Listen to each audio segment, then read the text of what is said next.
এই গরমে বানিয়ে নাও জ্যান্ত মাছের আলু পটল দিয়ে পাতলা ঝোল। সবার প্রথমে আলু পটল কেটে নিয়েছি, মাছগুলো দেখো ভাজা করতে দিয়ে দিয়েছি, সমস্ত মাছগুলো ভাজা হয়ে গেছে। ওই তেলে সাদা জিরে ফোড়ন দিয়ে দিচ্ছি আলুগুলো। আলুগুলো একটু নাড়াচাড়া করে ভেজে নেব। কিছুক্ষণ একটু ভাজা ভাজা হয়ে গেলে এর মধ্যে দিয়ে দেবো পটলগুলো। পটলগুলো দিয়েও ভালো করে একটু নাড়াচাড়া করে নিচ্ছি। এরপর দিয়ে দিচ্ছি নুন, নুন দিয়ে একটু ভালো করে ভাজা ভাজা করে নিতে হবে। যখন ভাজা ভাজা হয়ে আসবে তখন এর মধ্যে দিয়ে দিচ্ছি একটা টমেটো। টমেটোটা দিয়ে একটু নাড়াচাড়া করে নেব। এরপর জিরের গুঁড়ো, লঙ্কার গুঁড়ো, হলুদের গুঁড়ো আর সামান্য জল দিয়ে এটাকে ভালো করে নাড়াচাড়া করে নেব।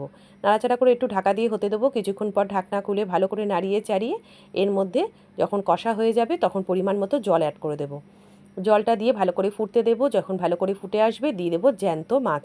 জ্যান্ত মাছগুলো দিয়ে আরও কিছুক্ষণ ভালো করে ফুটিয়ে নিতে হবে।